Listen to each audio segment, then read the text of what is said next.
Every day, freight and passenger trains traverse the rugged Sierra, a mountain range that divides the fertile valleys of California from the western deserts of Nevada.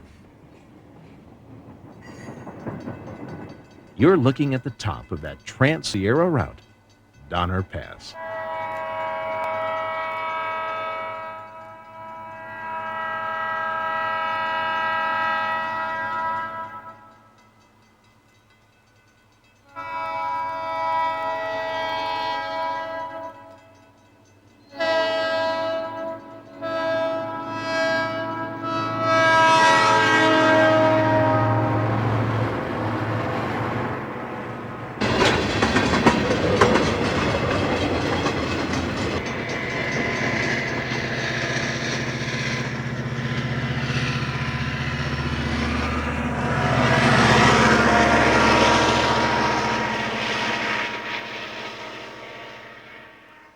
Donner Pass was named after a pioneer wagon train that was trapped in the winter snows of this region in the mid-1800s.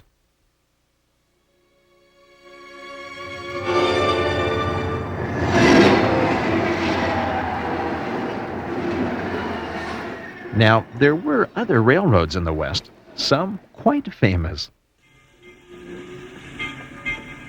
These old V&T engines are highly prized in collections all around the country. Many were sold off to movie companies, which most likely saved these grand old iron horses from being cut up for scrap metal during the Second World War.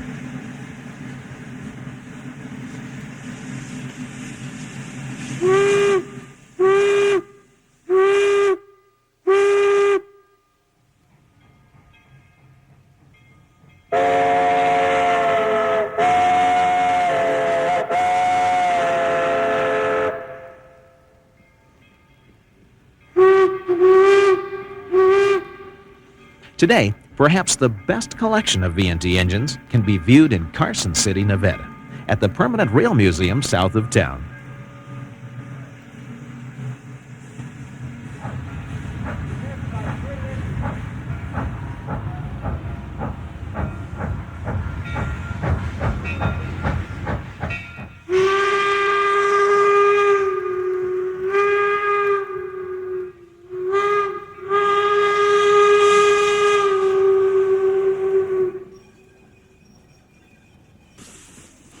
This is one of the early V&T engines called the Inyo. Like all the other engines at this museum, it's been meticulously restored to its original gleaming perfection.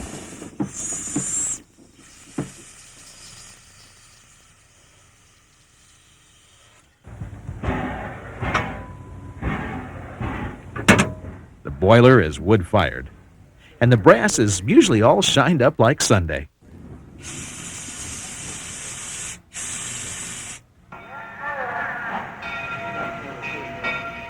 On select weekends, they open the doors, fire up the boilers, and roll out the engines.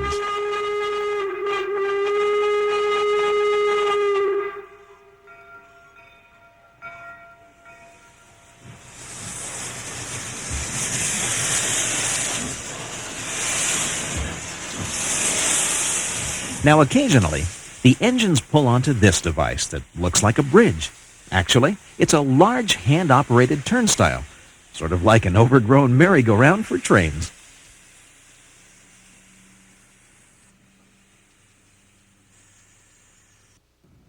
They use it to rotate the engines off of one track and onto a new track in a short distance, so the train can move in a new direction.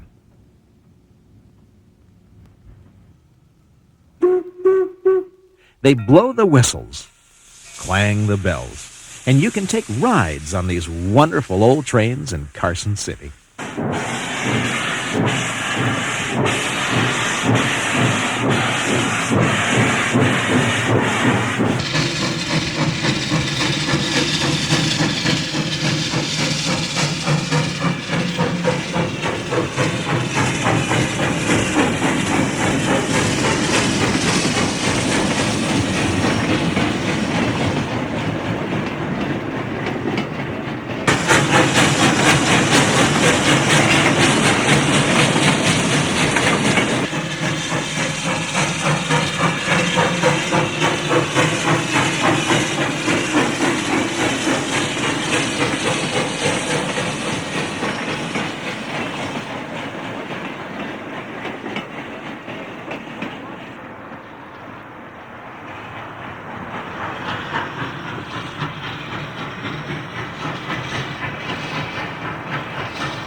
Nevada had a few other railroads, but they're all long since faded into the history books.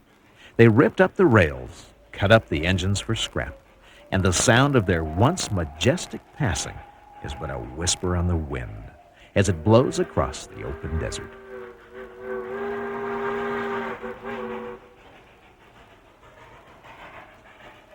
However, something went wrong, wonderfully wrong. You see, there was one Western railroad that miraculously survived. And what a railroad! You are about to discover what experts say is the most complete working example of an early steam railroad anywhere in the United States. The Nevada Northern was built primarily for mining, hauling the copper ore from the pit at Copper Flat to the smelter at McGill, which was 27 miles away. In all, there were 165 miles of rail laid, so the Nevada Northern could connect to the Union Pacific line at Cobre. They needed a fast engine that could go the distance in short order, hauling passengers and freight. So, from Baldwin Locomotive Works came number 40. She was a 4060 engine, weighing in at a petite 75 tons. Can you believe? This engine was actually built for speed. Her main drive wheels were 68 inches high, and rumors have it, she could fly like the wind.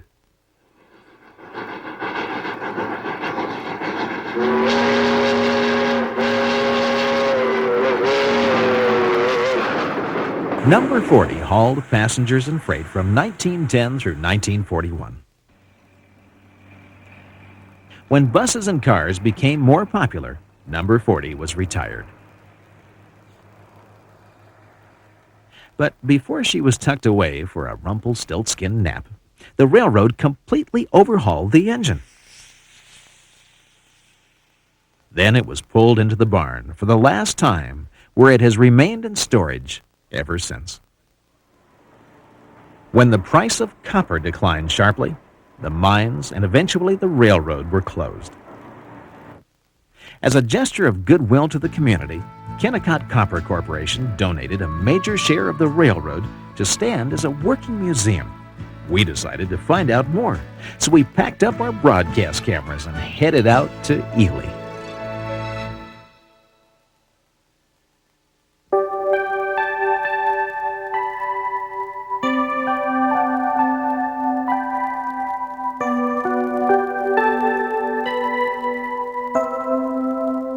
We got to the yard early on a spring morning before sunrise. We poked around the shops to find out what makes an old railroad, and here's what we discovered.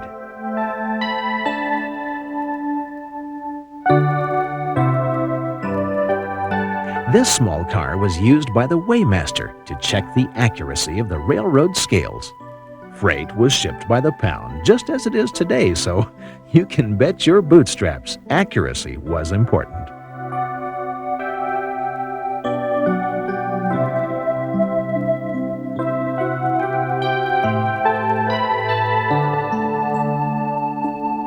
Inside the old shops, everything was just as it had been the day the railroad closed.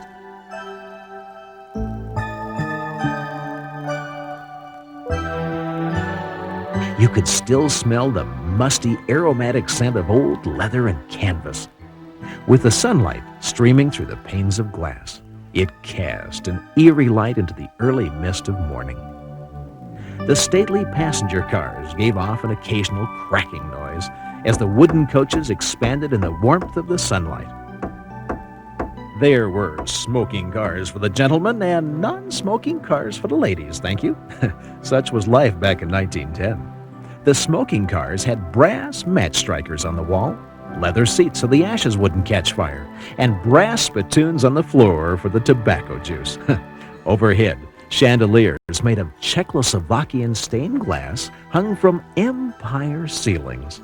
The walls were made of inlaid wood with gold leaf stencil. Now, this device is a steam-powered rotary snowplow, only one of 7 in existence. And here is the slag pond, a special car designed to haul off the molten slag from the copper smelter. This big pot tilted to one side to dump its fiery load into the slag pile. There was lots of old rolling stock parked on the sidings between the shops. Why, they've even got the original caboose. The Nevada Northern won several safety records over the years, as you can see by the signs. And back then, they didn't care for traveling salesmen any more than we do today.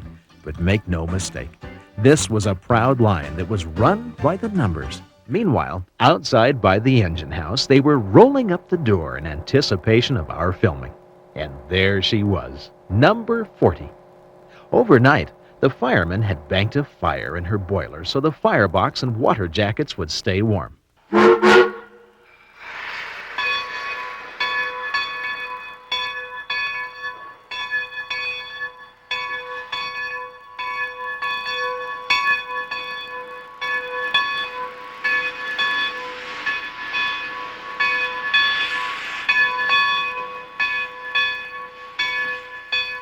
There was just enough pressure in the boiler to bring her out the door.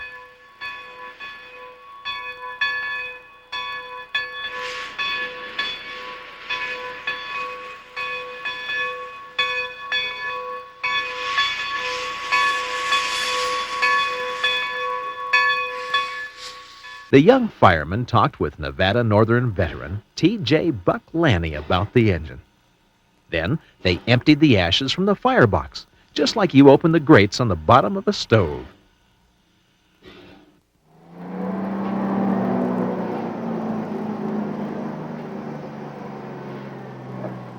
Meanwhile, a front-end loader started putting coal into the tender. It wasn't as quaint as the old coal chute, but at least it worked. Of course, it was pretty plain to see old Buck wasn't real sure about that big Michigan loader so close to his 78-year-old steam engine. Front-end loaders. Shoot, this ain't no way to run a railroad.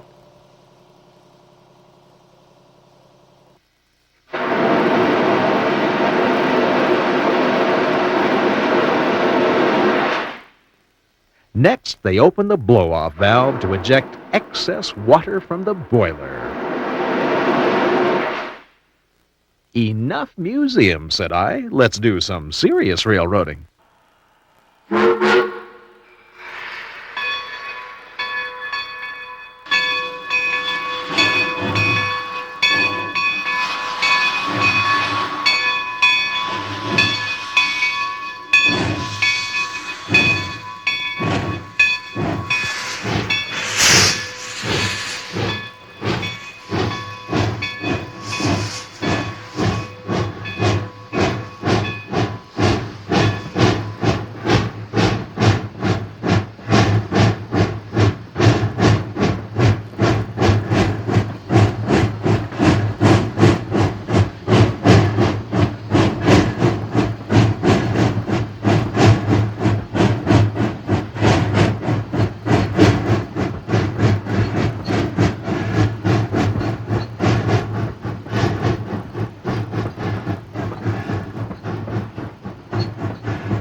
They went by the coal chute and brought the engine to a stop. Then, with 3 sharp reports on the whistle, the train came out of the hole as the engineer cleared the stacks.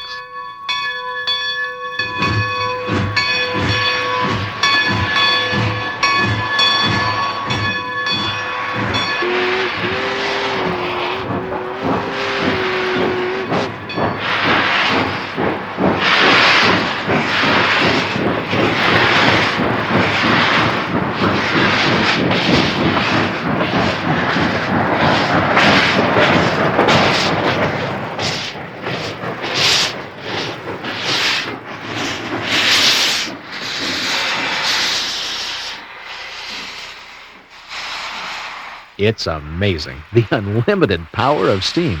Imagine moving a 75-ton engine plus the tender from a dead stop up to 15 miles per hour in just a few seconds.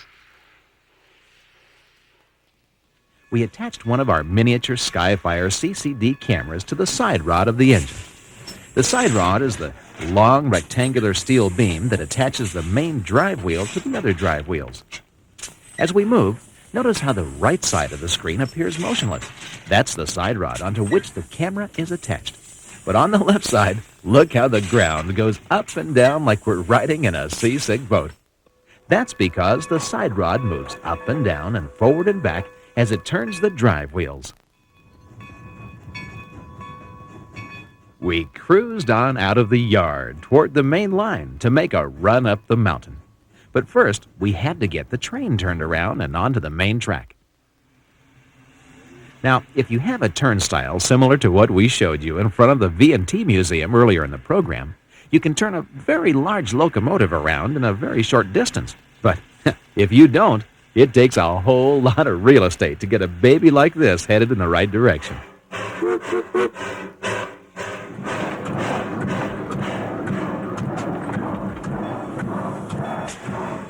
The engineer gives 3 short blasts on the steam whistle, which means the train is going to back up.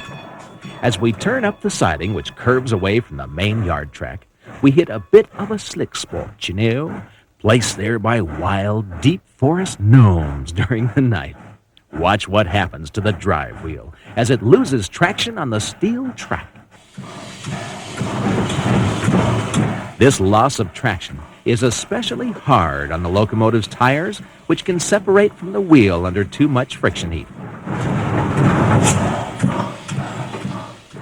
Did I say tires? That's right, but not the Goodyear kind.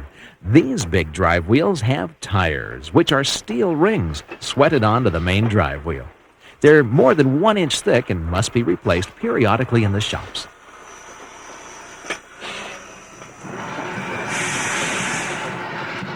Now back to the siding.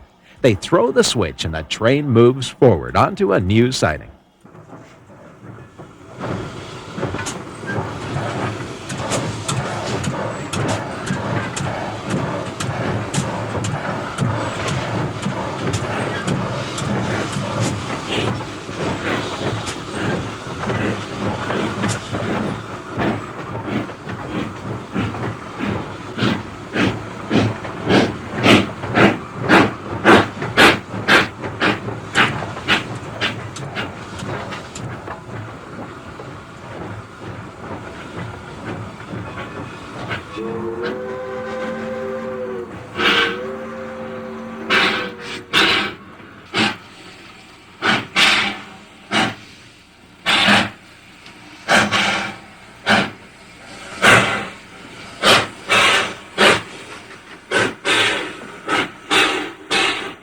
They throw yet another switch, and the train begins to back up onto the old siding.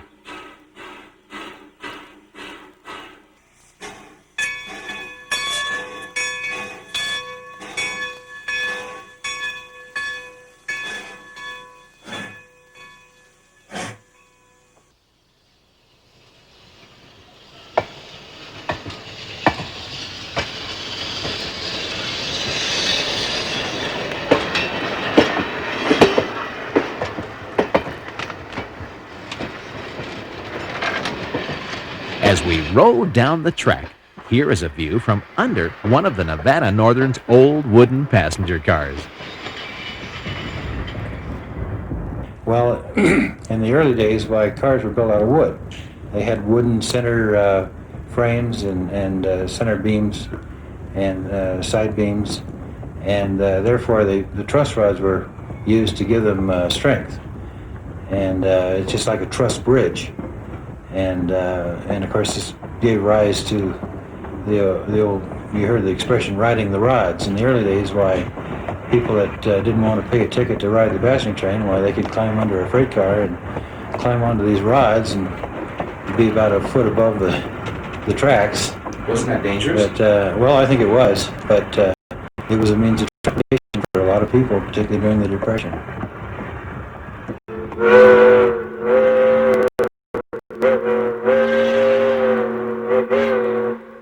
The train must pass one more switch before it can pull onto the main track. Listen to the sound of this engine.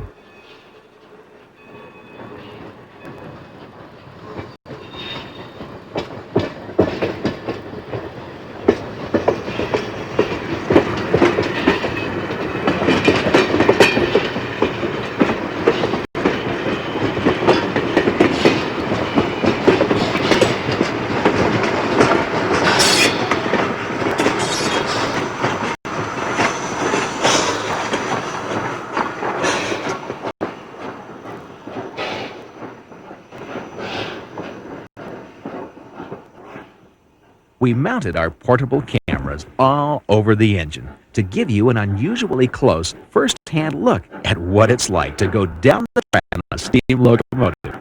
Naturally, we were concerned about vibration, so we made a short test run to check our systems before climbing the mountain.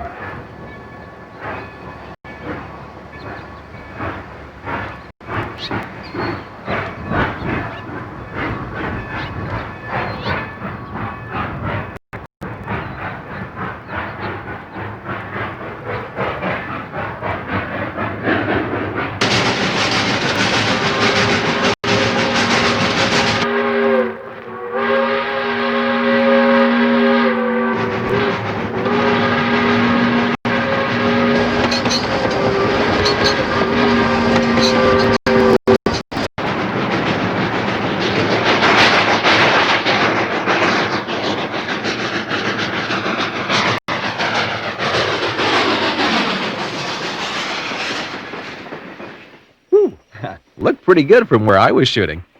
They finally got the train shut down and then slowly backed up into position for our run.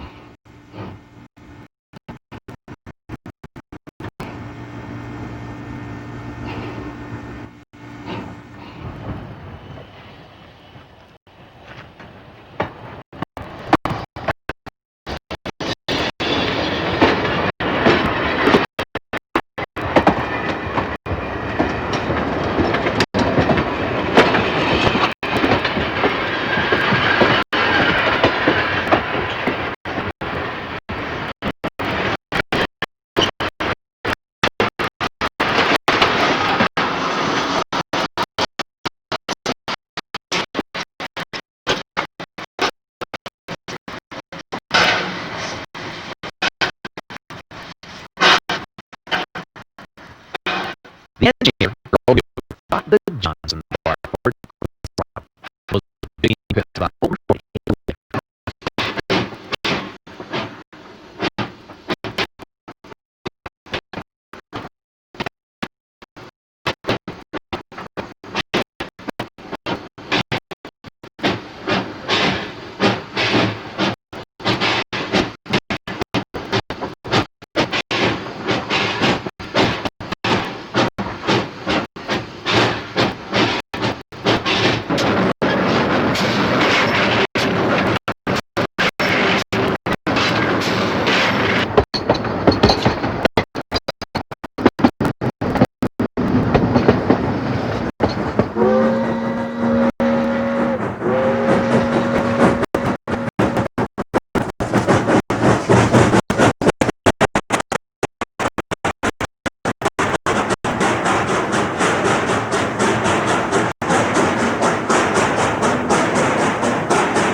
It was coming to be quite late in the afternoon as the train climbed up through Robinson Canyon for the last run of the day.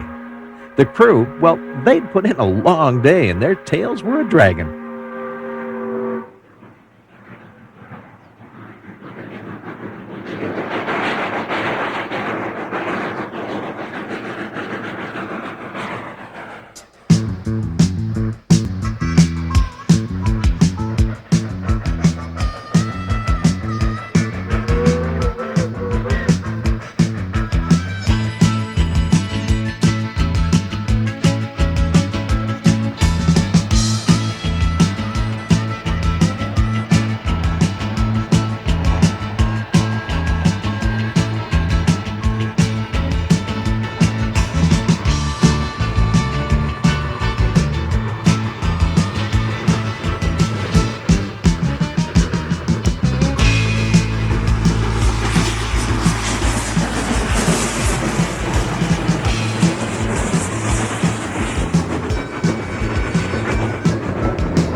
we highballed up through the small town of Ruth and onto the steep grade.